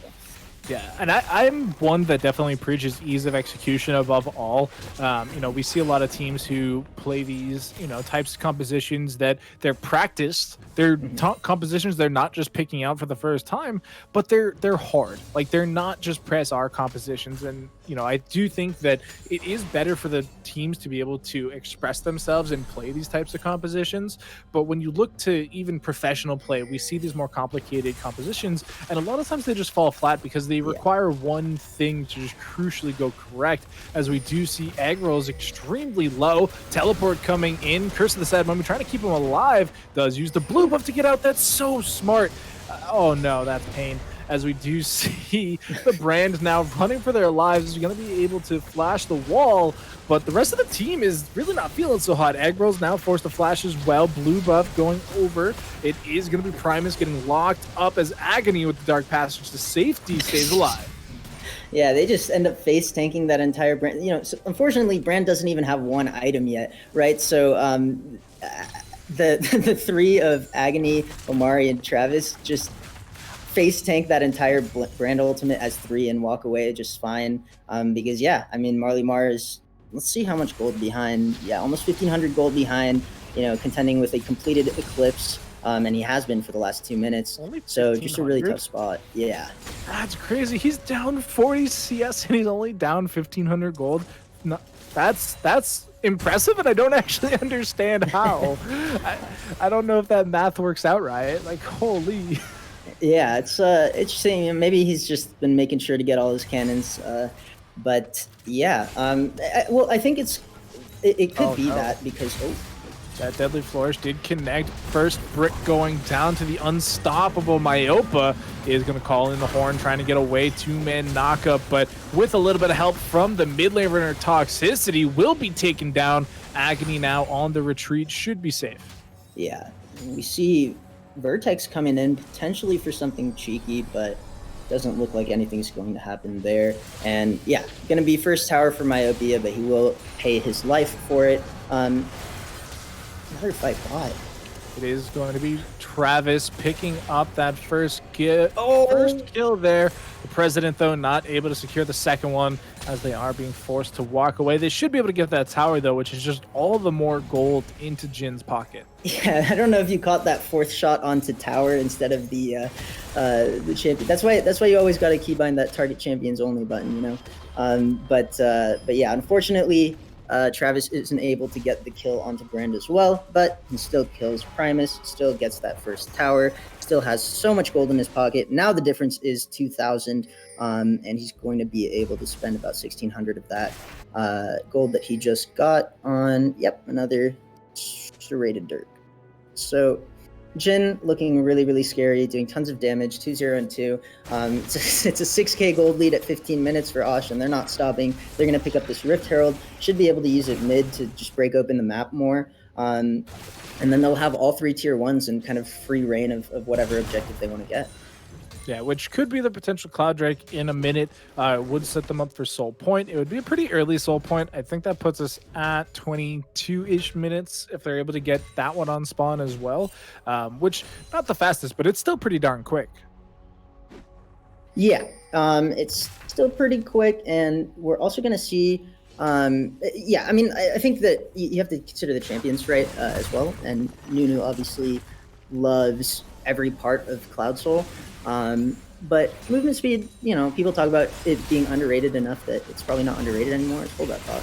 Depth charge going to connect there onto Travis, who is able to flash away. Stun lands onto Omari, but with the teleport coming in, that should be the sign to disengage. Ornn has the ultimate, has the items, does have the Sunfire and the steel-plated boots, so not afraid of the top laner. Could potentially become afraid of Mylimar if they're able to start getting items, but they're still wanting a first item. They're still a little bit behind here.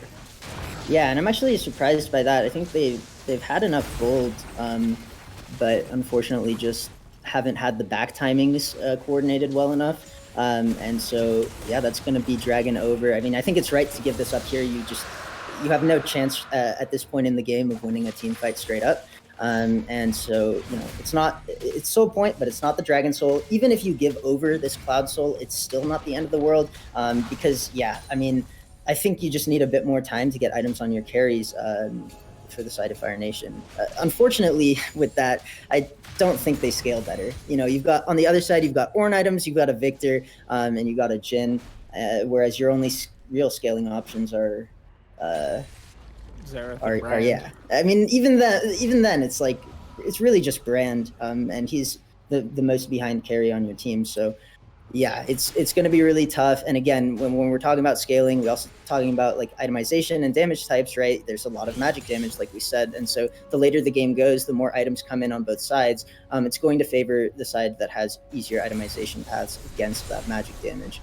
And I think that when you were talking about dragons and stuff like that, one thing to note about this being specifically Cloud Soul is that there are 2 members on Amari Smurf Hunters that literally lock themselves into place during their ultimate, just thus invalidating the actual soul portion of it. So I think this is literally best case dragon scenario for Fire Nation. It's not amazing because you are giving 20% cooldown reduction over, but it's not like an Infernal Soul where every time you get hit, you just explode. Yeah, I will say though, you still get the like burst of move speed afterwards, like after you channel Jhin ulti or Nunu ulti. So it's not totally useless, but yeah, it's not nearly as good as it can be on some other champions. But again, just the flat move speed boost is I think going to be the bigger factor. Yeah, it does let Jhin be more movable in the fight. Doesn't really need to, completely rely on that attack speed boost, which is in and of itself already insane, but is now just going to be that much harder to hit with these very largely skill shot champions. There's Exactly. 4 here that have skill shots, and if they don't connect, it's very difficult to pin them down. Yeah, you have the depth charge, but that's your only real targeted ability. Curse of the Sad Mummy is AoE, but it's still dodgeable. Yeah, and that's the real value that I see from this. You see a pick onto Travis, the one. The president is in danger, is going to get out safely, though, as they do drop the curtain. It is going to be Toxicity slowed up a little bit. Vertex in and instantly stunned up. Drops the gravity well onto themselves, taking below half HP. Oh, Travis, what are you doing? Ultimate shut down in onto Travis. Vertex getting the bonus shield here, just trying to stay alive. Dodges out the final ball of energy there. Is still trading back damage, too. That's insane. Yeah. Travis does get caught there by Verbal Toxicity, who's doing his best to keep his team in the game. He's 3-0 now on the Xerath. He's got his mythic item. He's got his Sorc shoes. He's sitting on about 1,600 gold. But yeah, I mean, it's tough. Every time Primus looks for something, it's exactly what you said. He's the one dying.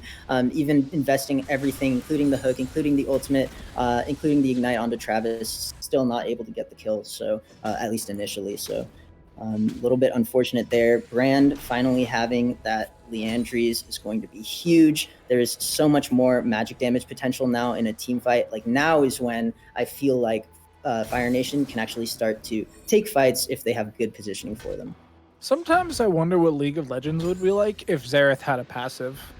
Like it makes me think of that meme where it's like the futurescape with flying cars and like very Jetsons, and it's like, man, if Xerath only had a passive.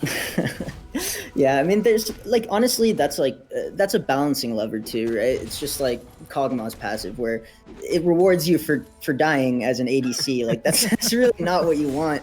But it's just, I guess the theory is the rest of his kit is so good that's what you get. Oh man, another hook gonna land onto Travis as they're just completely locked down. Is finally giving the rampage over to Verbal Toxicity, and they're gonna be able to disengage after that one. Very clean coming in from Fire Nation there. Yeah, very clean coming in from Fire Nation. Very sloppy coming from Travis. He's been getting caught out with those hooks a little bit too much, positioning a little bit too aggressively, or being a little too cocky, or what have you. But this is the other side of the Nautilus coin, right? Easy picks onto vulnerable targets if you can get that hook, if you can land that CC. So Travis, without the heal, goes down pretty easily. Didn't even have an opportunity to flash, and now we're going to be seeing setup around this last dragon. And it's a little disrespectful to, be that far forward against this type of composition. Like, especially so close to dragon spawning, right? Yeah, and they haven't made it work so far, but like it only takes once. Like exactly. You only need to give up that kill once to really, start the snowball in the other direction. Now that dragon spawn, Ornn has teleport, but Myopa is going to be able to clear out that wave and crash it into the top tier 2. And is this the fight? Do you fight for this, dragon soul, or do you just fall back and try and take mid tier 1? I think that there's actually the opportunity to fight here. I mean, double Leandries, going to be doing a lot of burn damage to a lot of different targets. You have the opportunity to land a wombo combo here. Fortunately, Primus misses the hook, and he might get punished. Oh no, hooked back in, knocked back up. Travis taking down Primus. You'll definitely hate to see that. I think the move is just run mid, take the tower, Don't even try and contest anymore, and that I mean, seems to everyone's be gonna the look for the call. steal because it's the soul, so you have to look for it. He gets it! He steals the dragon first on the board for Fire Nation as the rest of the team is in full disarray trying to get back to safety. Aggro's going to be able to bandage toss out and he may yet survive. Myopa is going to be able to get the knockup again onto poor little Aggros, who is finally taken down. Huge ultimate in from Feathers though, multi-man knockup. The ultimate from Brand finally doing something. They're able to trade back 1 for 2 so far. It is up to the AP carries of Fire Nation though to get something else done. Verbal toxicity so low on HP, but still pressing forward. Yeah, and one thing that was just pointed out in chat that I want to mention about the itemization that I think is a really good point is actually double Leandries is a little bit. Ooh, okay, he does die here with the great flash in from Vertex, the absolute maximum mana there possible. Picks up the kill and gets out. Shutdown as well going over. Yeah, gonna be a very good feeling shutdown for Vertex. Definitely worth the flash there invested. But yeah, like I was saying, I think that Ludens or a better damage option for the Xerath could make a lot more sense because Leandries doesn't stack. And Brand can very easily apply it to almost everyone in a team fight. So really, you just want more burst damage on the 5-0 Xerath in order to take down those targets more easily. I believe it also grants Pen as the mythic passive, which is going to be really nice against the enemy tanks. I also, to follow up on that, did they change Horizon Focus in the most recent patch? Did they change its cost or anything like that? Because if they didn't, I think it's just a really, really mathematically inefficient item. It just doesn't give you a lot for what it does. We do get this engage here. Only 1 bounce on the Brand ultimate, which is really unfortunate. And I don't think they changed the cost, if I'm remembering correctly. I think this is mostly an AD focused patch. So I don't believe they changed Horizon Focus that much. Yeah. Well, in that case, right? First of all, if you just mouse over it and look at the damage dealt, that's something. It was at 0. It's still at 0. It's still at 0. Yeah. But that aside, it's just the passive that it gives, even for a champion like Xerath or Vel'Koz, who literally is an artillery mage and can proc things from insane range. It's just, again, the numbers are just not very good. 100 ability power for, I think it's it's a really insane cost. It's above 3,000 gold. And then the passive just doing a slight damage increase that, again, if they're that far away from you, how are you following up on that besides Xerath ult? So it sells for 2,100, which is 70% of the original cost. So I think that's just under. Okay. 3K Yeah, it's 2,800 maybe or something like that. But yeah, even still, I think that there are so many other items that do so much more damage for Xerath. So, maybe as a luxury item, 5th or 6th, if you find yourself exclusively dealing damage at max range, then sure. But yeah, I think there could have been better considerations there. Horn in. This is huge. Only going to connect onto Brand as the curtain call comes out. The tanks are into the front line, knocking up everybody. Huge Curse of the Sad Mummy. Marley Man's going to get first blood as the rest of the team slowly falls away. Myopa forced out, but Travis pushing forward is able to force the rest of the team back. Here comes the Xerath ultimate directed camera, please, as we do see the final shot going to connect onto Vertex, but it is not enough to take him down. Yeah, not quite enough. I agree with your sentiment there about the directed camera. I thought there was potential for a different sight, but we didn't really get to see the dodge. But a great fight, all things considered, right? For Fire Nation, they actually come out on top in a fight that was, them being engaged upon. So really well done to avoid the initial engage. Only one person got hit by the Ornhorn. They spread out to avoid the Jhin ultimate, which I think may have been a little premature. And then they collapse back in. Marley Mar gets so much value out of his ultimate, in the middle of all those stacked up tanks, and eventually that's enough to take down the Thresh. So if we see a couple more team fights going like that, then suddenly, Fire Nation's looking in a really good spot. And honestly, I just think that there's a little bit too much of a, let's throw ourselves at them because we're ahead type of decision, and not a well thought out, we should engage here because of these reasons, coming out from Osh. So they just need to be a little bit more mindful and respectful of the tools the enemy team has. Like, you can be confident and play, in a confident or even cocky way while still respecting the enemy champions, right? Like, like when we see Travis walk up to a Nautilus that has hookup, like, you're not really helping your team out by doing that. It just takes one hook, like you said. So teleport in aggressively. We do see the support of Osh way deep, as they are going to be able to catch out Marley Mar with that hook, and it is just instantly deleted from the rest of the map. Curse of the Sad Mummy not going to be enough to keep you alive, as Travis securing that one. The Collector collecting his due, and that is going to secure the final dragon for the soul. It's a little bit later than we anticipated, but nonetheless it will go down. No contest possible at this point. And I'm going to be honest with you, I think direct-to-camera would be better if I was one of the privileged people that could actually use the Control-Shift-Z shortcut. Because I'm still on default zoom lane. So I see like 1.5 Nunus on the screen, and that's about it. So, but yeah, I mean, Cloud secured. It's what? Production? Control-Z? Wait, have I been doing that around this whole time? No, Control-Z still doesn't do anything for me. Yeah, so. No, Control-Shift-Z worked for me, but I heard hotkeys are bugged, so yeah, that's pretty unfortunate. See, I'm pretty sure it's because I changed my config file to make the actual left mouse button attack move. So I think that's the difference here. My config is bugged, but that's fine. I make do. I can still see the team fights somewhat, but that wasn't much of a team fight. That was just 2 quick picks going over the side of Osh, and they're able to secure that final dragon. And in 5 minutes, we will see that Elder Drake.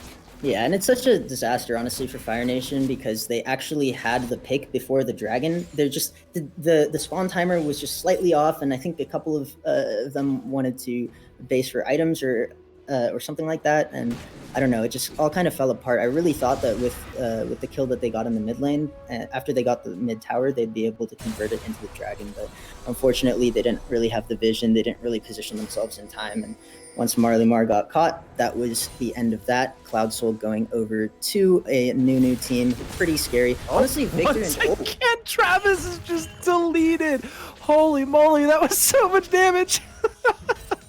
Bro, Travis is is that the 3rd time that he's gotten either Nautilus hooked on or a Mumu bandage tossed on, just farming mid with no vision?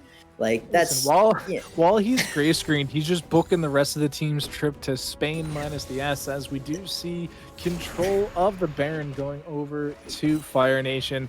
They're not going to be able to start it up yet, because they also have a kind of slow Baron, similar to last game, because they're mages. They have cooldowns. They need to wait a second. Yeah, but at least Brand with his percent health passive can help out quite a bit there. But yeah, I'm honestly still just wondering about what exactly this Wukong can do. Because remember, there's a Wukong in this game. I'd totally forgotten. Yeah. I mean, it's kind of like I said, right? I said he needs to be relevant by mid game, or he's just not going to be able to do anything useful. So at least he's using the time that Ornn is taking to group to like take down some side lane towers and provide some utility to his team. Really, there's not much else that he can do right now, so that's fine. Maybe he can kind of come online later on. You can see that Divine Sunder coming through to just get a bit more damage in onto the Ornn and onto the Nunu, but yeah, it's probably still going to be a while before he's relevant for much other than that ultimate, which again is just unfortunate. 32 minutes. I feel like at 32 minutes we're definitely past that mid game. I think we're heading into late game.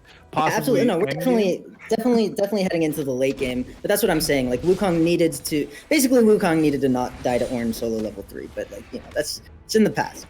but that really did. That was so long ago. I totally forgot about that interaction. This entire game for him though. After that, he's just never been able to establish any sort of presence for himself. His team has definitely suffered for that. That being said, like Xerath is still really scary. Brand is still really scary. They've done tons of damage in every team fight with those. Excuse me, I just blanked with those Leandries and with that Brand passive. Although I will say, like if you look at how much damage Xerath's Leandries has done, it's about 3.2k. and then Brands is about half that at 1.7k. And you have to wonder how later. He got it so much later. Well, he got it when Xerath had about like 500 or 600 damage on his Leandries. So he's still about 1,000 damage down, and I feel like a lot of that is because of overlap. Like it's because it can only apply one instance of the Leandries burn, so it'll apply the stronger burn from Xerath rather than the one from Brand. So he misses out a lot. Okay. One thing to note also is Brand is at 11 Dark Harvest stacks. And this is actually a game where Jin didn't also go Dark Harvest. They went the Fleet Footwork, just hoping for a little bit of healing, a little bit of movement speed, not going for that ultra, late game scaling potential. And so Brand at 11 stacks kind of hurts. Does need a little bit more. Didn't have such a good early game, constantly being shoved under the tower, wasn't able to start stacking very early on. Now that they've become involved in the team fights, however, they are getting that much more relevant, as we do see Vertex able to get good damage on, flashed aggressively, hoping for that Deadly Flourish to connect. Yeah, and it was one of those where the flash was so aggressive that Verbal Toxicity immediately responded with his own flash, even though there was nothing that could have actually happened. I mean, Vertex didn't have the burst yet, but... No! He gets hooked in! The Wukong's already dashing forward. The box has been procced. Oh no, the Dredge line up the Hera! Oh, Scuddler, you traitor! Oh man, just completely saved Vertex's life there. Just literally just dived in to save the president. And it would have been close, because they got that Cloud Soul movement speed, but here it comes. We do get the Ornn ultimate in. Wukong's into the backline. Curse of the Sad Wing onto 3, but it's not enough. Travis shutting down the monkey, picking up the double kill, picking up the triple. Give him the penta. It was almost their last time. Now is the turn. It is going to be the quadra. Penta is in the cards, but he gets stunned up. Oh no! Can it get stolen away? Just give it to him. The curtain call. Penta kill for Travis. That is gonna do it. It is going to be the Elder Dragon being secured as well. Yeah, and now we can forget all about Travis getting caught mid lane 3 times. He's the pentakill guy. He's the 10-4 Jhin. He carries the team fight that gives his team the Elder. And this honestly should be all she wrote. This Elder can easily be walked towards Baron. There should be no ability to contest. And then with these massive double buffs, Osh should just be able to walk it in. And it was just another great example of how hard it is to beat Feathers and Fur in this game. I mean, he saw, the backline's exposed, the front line's kind of split from them. Let me go in, I'm Wukong, and immediately got 2-shot by the Jhin. So yeah, like I said, if Wukong falls behind early on, he's kind of never going to be a champion again. So a little bit unfortunate there. Baron should go over. Let's see if there's a contest. So, hold up. I need to look at this Ornn upgrade item, because I'm pretty sure it was the Eclipse before, and now it's literally just alphabet soup, as we do see the jump in. Blue team going to secure the Baron. That is looking dangerously close to game, as we do see one member already down. Double kill being secured. Can they give him another penta? That's a triple. There's nobody close enough to give him the penta, though. That would be insane. 2 back-to-back pentas. They're going to try. They are going to hook back Primus, who is not having the best of games, unfortunately, but it is going to be it. They are going to be able to push on through, picking up the mid-tier 1, and things are looking pretty good. Yeah, things definitely looking good. Now, unfortunately, since their siege potential was so lacking, there's a dead Xerath. Anyway, like I was saying, unfortunately, they have a lot of towers to crack through on this push. They should still be able to bring it home, though. I would have to imagine they're still going to have these incredibly powerful double buffs. The respawn timers are all staggered on the enemy team. They still have all 5 members. Yeah, it should be game. And so that would be the 2-0 in favor of the Amari Smurf Hunters, securing themselves a grand final spot, but it is going to be one last team fight. Depth charge landing onto Travis as they just shoot the Nexus. They don't even need to worry about the crowd control. They're just in it for the W, and they are going to secure it 2-0 in favor of the Smurf Hunters.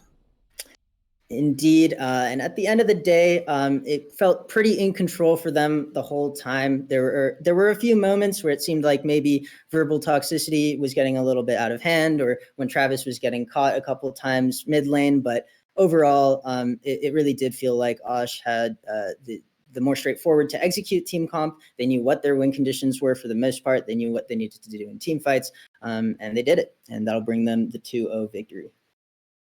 Yeah, just really strong stuff from the Omari Smurf Hunters. I do think that with the ease of execution, they got away with a lot of things that may not have happened had the Fire Nation also had an easy game there, or an easy composition there. But because there was so many moving parts and so many things to go wrong, I think unfortunately they did find themselves just at a deficit and not able to climb back. Well, what was hard about their composition was basically the Wukong. In the sense, like, I'm not calling out Feathers and Fur for his play. I'm just saying, like, Wukong is really hard to play in that situation, and as soon as you fall behind early, then your team is just down a champion, right? And so, even though in theory the ease of execution is there with just stacking up all the ultimates, it becomes hard to actually pull off. Yeah, and I'm gonna call out Facade or Facade in chat. I English again, not my strong suit. Facade. Ornn is so tough to just beat. Like, Yeah, I there's so think many Ornn is tough to beat as Wukong. You can definitely go even, and Feathers and Fur wasn't able to do that, so maybe you could call him out for that. But yeah, I wouldn't say it's like, oh, like, why didn't he beat Ornn with Wukong? Like, that should be, I don't think it's that great of a matchup. Oh man. But yeah, I mean, Ornn's just so good. Like, how I've seen Ornn just solo kill Riven before. Like, the champion's just too good. Like, if you're struggling to play top lane, just pick Ornn, Facade, Facade, Facadi, whatever you want to call yourself. I see you in chat. I see you calling out us on the desk. It's not gonna fly here. Ornn, best top laner.